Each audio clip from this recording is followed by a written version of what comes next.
পরিত্যক্ত পলিথিন কাজে লাগিয়েছেন ভোলার চরফ্যাশনের 18 বছর বয়সী কলেজ ছাত্র রায়হান।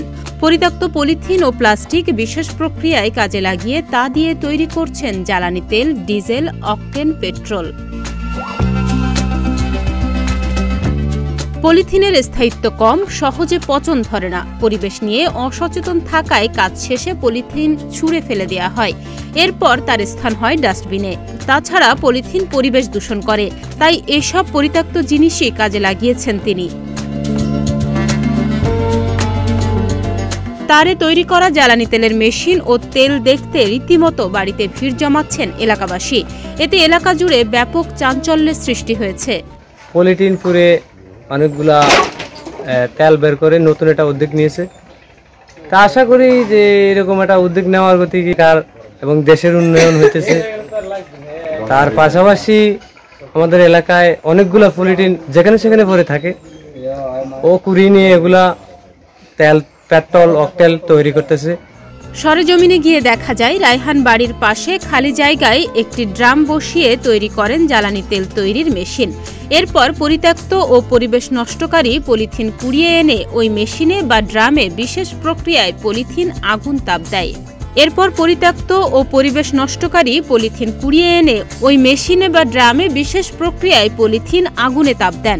এই প্রক্রিয়ায় তৈরি তেলে জ্বালানি হিসাবে বেশ ভালো এবং পরিবেশ বান্ধব বলছেন অনেকে।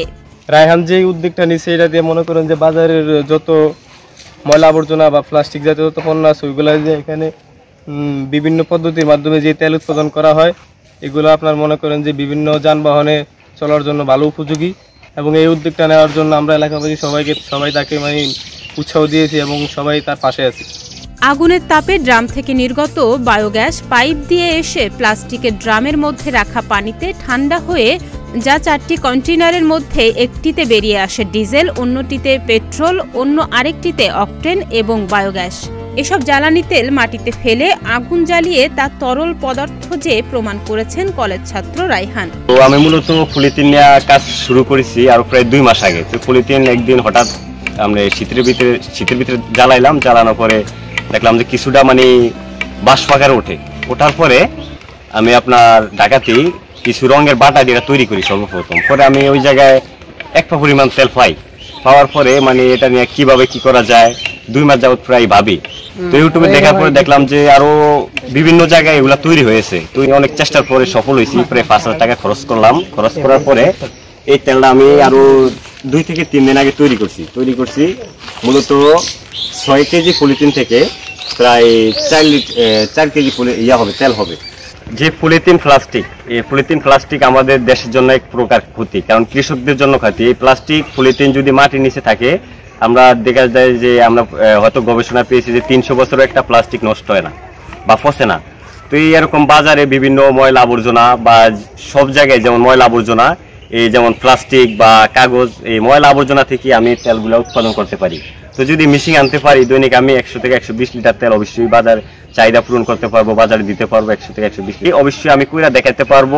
আমার এতটুকু আত্মবিশ্বাস আছে 100%। আমি এটা কইরা দেখাতে পারবো। আমাদের বাজারের তেলটাও যতটুকু পরিষ্কার হবে, ওই তেলটাও ততটুকু পরিষ্কার হবে, কোনো ডিফারেন্স থাকবে না। রায়হান উপজেলার দক্ষিণ আইচা অধ্যক্ষ নজরুল ইসলাম কলেজের HSC 2য় বর্ষের শিক্ষার্থী এবং চরমানিকা ইউনিয়ন 4 নম্বর ওয়ার্ড চর কচ্ছপিয়া গ্রামের মোহাম্মদ দিন ইসলাম মুন্সির ছেলে। ডেস্ক রিপোর্ট, প্রতিদিনের বাংলাদেশ।